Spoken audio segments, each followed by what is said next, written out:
room. Can we just all agree that this is a judge-free zone? Can we all agree to that? Can I get a yes to the back? Oh, yeah. Yes? All right. So this is a judge-free zone, which means there's no such thing as a wrong question. There's no such thing as a wrong idea. And I'm here because I want to show you physically what the Bengal experience actually looks like. So who would like to come join me and have experience laser coaching with me? Woo! Dr. Works, let's go. Yep, coming on up. Take a seat. Come on up. So we got Terry over here. You're gonna have some questions for me, right? I've got some questions All right. for you. Awesome. Mic you up. So I am a professional speaker, by the way. I've been speaking publicly now for the last 6 years. I've been featured on I don't know how many freaking podcasts and different stages and whatnot, but let's focus on you. Okay. So Dr. Terry, tell us a little bit about what it is that you would like to know about being a business owner or money or whatever else the questions you might have.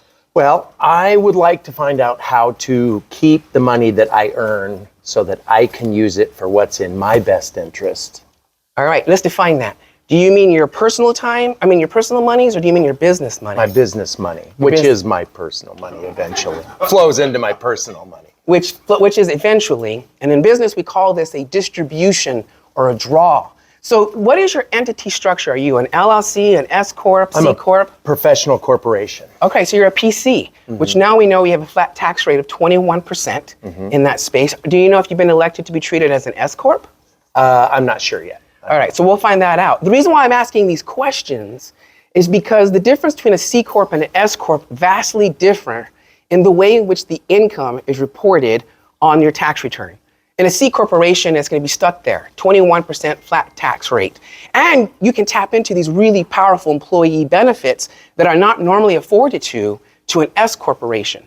An S corporation is going to have limiters, 2% shareholder or more. They're going to put some blockage and we're not going to be able to tap into a few things.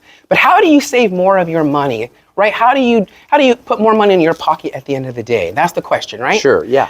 So one thing he wants to always think about are four questions. Question number one, what is your purpose as a business owner?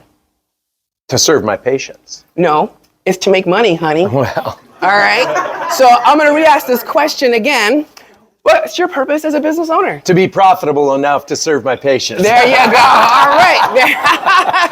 Because the truth of the matter is, Uncle Sam says that you, entrepreneurs in the room, are responsible for making money. That's all he cares about is money, money, money, money. That's all he cares about. He doesn't care about your gender. He doesn't care about your ethnic backgrounds. He doesn't care about anything else other than the money, honey. And so that is your main purpose, right? Now, that's the end of the day, your profit. All right, Sure. So the question then is, that's his purpose. Number one is to make money. If you're a business owner and you're doing it just to socialize, you're not making money, which means you're not entitled to this thing called a tax deduction. Does that make sense? So then the second thing is the tax courts. Oh, yes, I'm an EA, right? I'm an IRS enrolled agent. The tax courts send the second question, which is, what is the intent behind what you're about to do? So what is your intention as your business owner? My intention is to make money. Ta-da! To make money, right? So that is all what it's about. If the tax courts say, what is your intention? Your intention is out there to go make money. Therefore, we are entitled to take the deductions that we're entitled to take as business owners. Now, here comes another powerful question. Even if you have a side gig, who in here has a 1099 income, like a little side hustle in the room? Anybody? Yeah. Okay, so this applies to you too, right? So you need to ask this question. Is what you're about to deduct, what you're about to claim, is it ordinary? And is it necessary? These are the two questions that you must support without any doubt. You must be able to support it through documentation, through the substantiation. So, for example, like you mentioned, you're going to take me up. I'm going to share this with you, if you don't mind. But he said, Jonathan, you want to go on my plane? I'll take you on a plane ride and we'll have a gay old time. We didn't say that part, but I'll have that part. We'll have a gay old time and show you around, right? Now, what I love about this is because he's a business owner, I'm a business owner, you might be able to tap into that expense of taking someone around in your airplane to show them the amazing space, right? You and I are content creators. We can take content, take pictures, take videos, all of that. And now all of a sudden that becomes a business deduction, right? Because why? My purpose is to make money. So I'm using content to create money. Does that make sense? So my purpose, make money, I'm intending to make money, and of course, the ordinary. Is it ordinary for business owners to go into airplanes and fly around so they can take videos and photography as part of their marketing strategy in order to get other people to join them? Sure. Absolutely. It is now.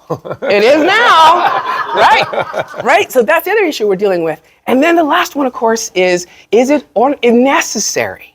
Necessary means, do you, business owner, 1099 earner, do you have to spend the money in order to make the money?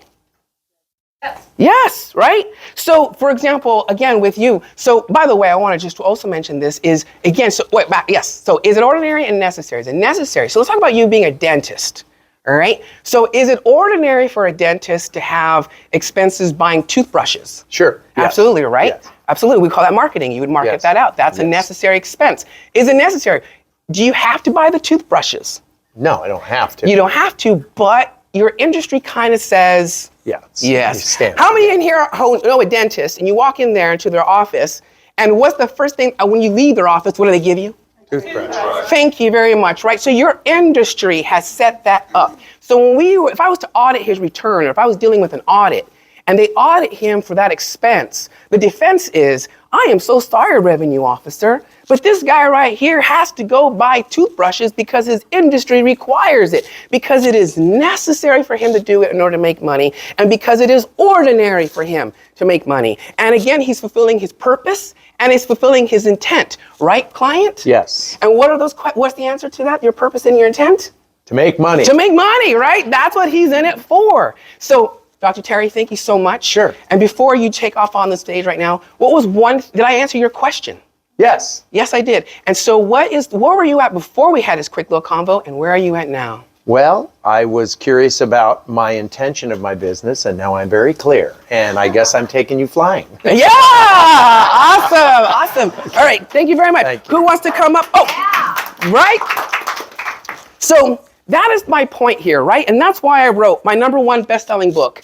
It's called The ABCs of Deductions, an entrepreneur's guide to tax write-offs. You know, I just onboarded a new client yesterday.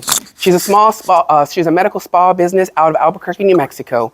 And you know what she said about my book when I gave it to her a few months ago? Yesterday she said it best. This little book right here solves big problems. Imagine that for a second. I also talked about ordinary and necessary. There are 26 business deductions in here that have been simplified for you so that you can read this, so you can digest it, so you can take it with you and put it in your pocket and do what you need to do with it. I promise you, this is one of the best references that you'll ever have. And because I'm like you, I don't necessarily always like legal talk, let's be real. I like talk that is simple, that it means something, and something I can walk away with. And I promise you that this book will help you to do that if you're a business owner and if you're asking the question, what can I deduct? If you're asking the question, what can I write off? If you're asking the question of how do I keep my money, ironically enough, it starts with the book. It starts with the foundation, the ABCs of Deductions, an entrepreneur's guide to tax write-offs. I'm Jonathan Bengal, and if you would like to follow me, please follow me on Instagram at Jonathan Bengal EA. I share a lot of information. There's this QR code you guys can scan. Oops, you can scan right here. So I'll leave this up here for you. And on your tables, I'm having a webinar this Friday at 12 o'clock. We're going to talk about how to take your travel that you might take personally and turn that into a business-related deduction. Oh yeah, who likes that idea?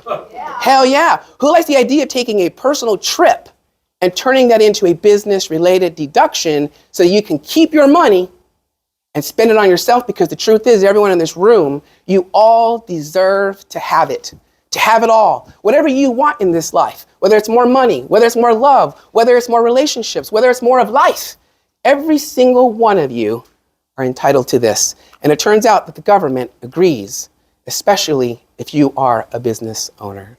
So that's all I got to say.